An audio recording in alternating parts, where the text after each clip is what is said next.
مفسرین لکه ابن جریر او نور علماو په دې اجماع ذکر کړی دا چې فرضي صدقه چې هغې ته زکات ویلی شي دا ښکاره ورکول غوره دي. په دې کې به څو فایدې وشي چې کله یو انسان فرضي صدقه چې هغه زکات دی ښکاره ورکوي نو یو به په دې کې دا فایده وشي علما لیکي چې دې کې به نورو ته دعوت میلاو شي، نور خلق به هم صدقه ورکوي ښه په اخلاص سره چې یو انسان کله بل انسان وګوري نو هغه ته هغه عمل کول اسانیږي. ورنه زکات ورکول او 40 روپۍ ورکول او بعضې اوقاتو کې د دې نه ډېرې پیسې جوړېږي نو دا ډېر کلک ایمان غواړي. نو چې کله دا وګوري بل مسلمان زکات ورکوي نو د زړه کې هم راشي چې هلکه ماته هم د دې زکات ورکول پکار دي. دویم دا چې په دې انسان باندې دا تهمت ونه لګي چې هلکه دا سره د غنا نه هم زکات نه ورکوي. ځکه حدیث پاک کې راځي اتقوا من مواضع التهمه، تاسو ځان بچ ساتي د هغه مواضعو د تهمت نه چې کله زکات ورکې نو تا باندې به څوک د بخل یا د عدم زکات چې دا زکات نه ورکوي دا تهمت تا باندې څوک نه لګوي. او دریم علت بعضې علماو مفسرینو دا لیکلي چې په دې سره به فقرا او محتاج خبر شي او هغه به د خپل ضرورت د پوره کولو دپاره دغه مالدار سړي ته رجوع کی او د ضرورت مطابق خپل زکات به ترې نه والي.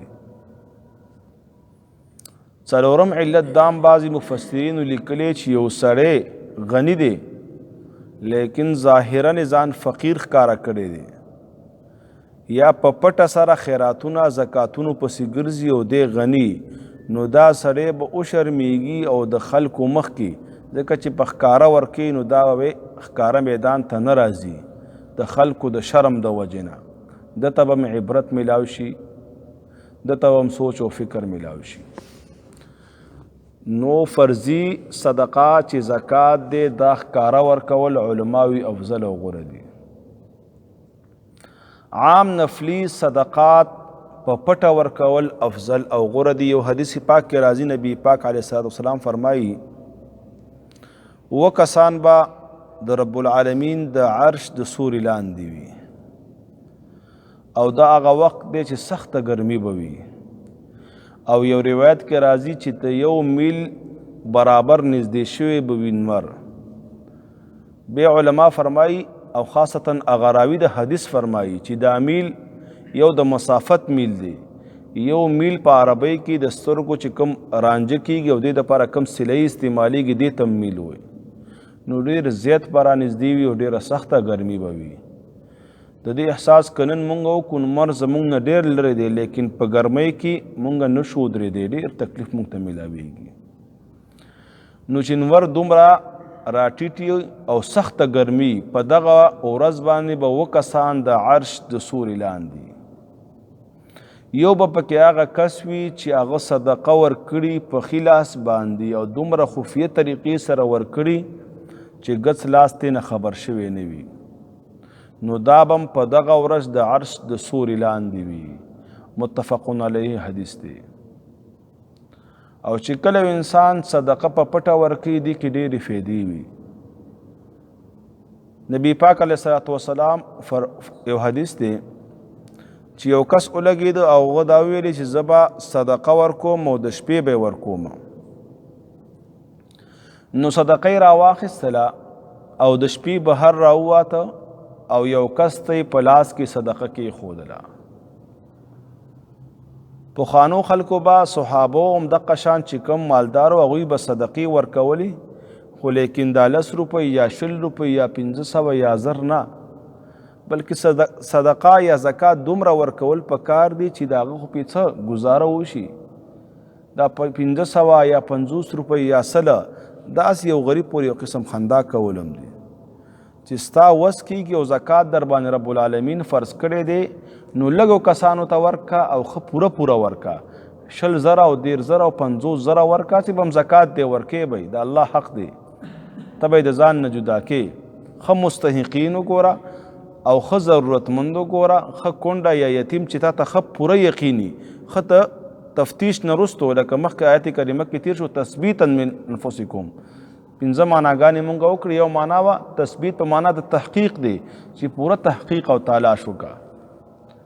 نو چې پوره تلاش دې وکړو نو بیا ښه پوره زکات ورکړه چې هغه پې خوشحاله شي. اگر چې امام صاحب مسلک دا دی چې دومره به نه ورکړي چې نصاب ته رسیږي. دې دور کې نصاب تقریبا 50,000 خواوشا انسان نصاب ته پای کې رسیږي د 2.50 تولې سپینو زرو مطابق. نو دا کس ولګېده او خپل زکات صدقې راواخیستله او د شپې یو کس ته په لاس کې کېښودله چې سحر شو خلکو کې خبره مشهوره شوه چې بیګا خو چا صدقه ورکړې ده او یو غلطه یې ورکړې ده. دا صدقه لږه نه وه ځکه که لږه وه بیا د لږې څوک چاته نه وایي چې 500 روپۍ وي، ډېره صدقه وه ښه پوره. سړی ډېر زیات خفه شو چې دا ګور صدقه مې ورکړه او مصرف می غلط که بل طرف ته لاړه.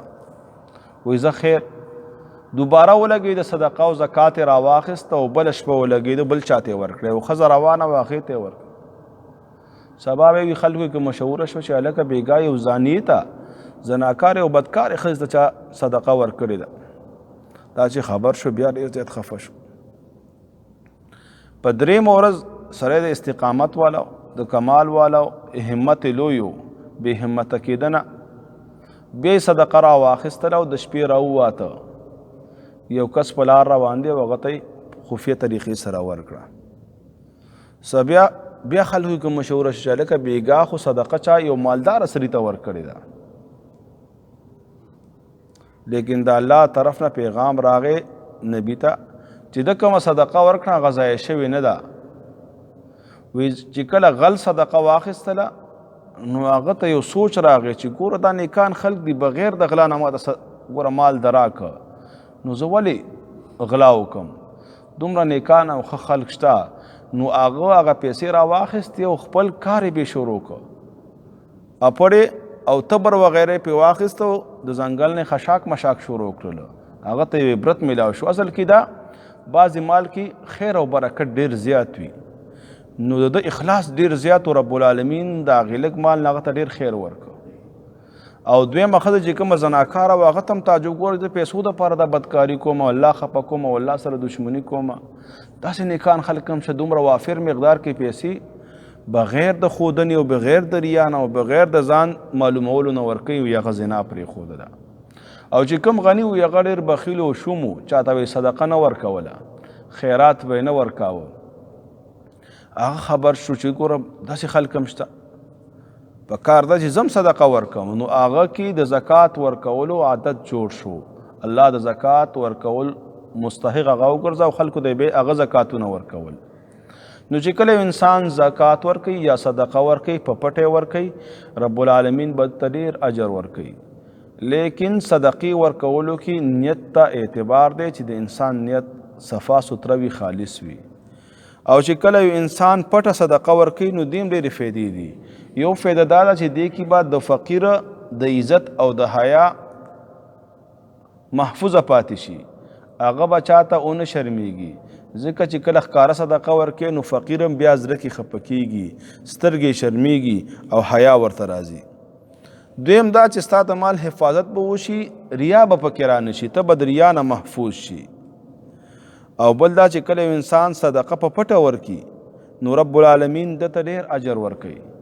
دومره اجر ورکوي چې تاسو ته ما حدیث بیان کړ چې هغه 2 کسانو کې چې کوم د عرش د سوري لاندې به یو پکې دغه کس وي. او بعضې وخت کې صدقه ښکاره ورکول افضل وي اگر که نفلي وي.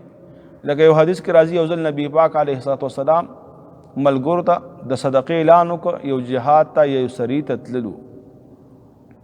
یو صحابي ولګېده او د خپل مال نه څه مال راواخیسته او ښکاره یې کېښوده د الله نبي مخې ته. نو چې د ده دا حالت نورو صحابو وکاته، نورو صحابو کې هغه شوق پیدا شو، جذبه ورکې پیدا شو، صدقې راوړل شروع کړل. نبی علیه السلام وفرمیل چا چې بنیاد د یو نیک کار کېښوده ده ته به د خپل نیکۍ اجر هم وي او د دې نه پس چې څوک عمل کوي الله به ده ته اجر ورکړي. الدال الی الخیر کفاعله. د یو بنیاد کې خود صدقه راوړه ابتداء او نور صحابه بیا د تابعداري وکړه نو نور صحابه چې کوم عمل وکړ د لومبي صحابي ته به ټول اجر ملاویږي او د ټولو په اجرونو کې به د حصه وي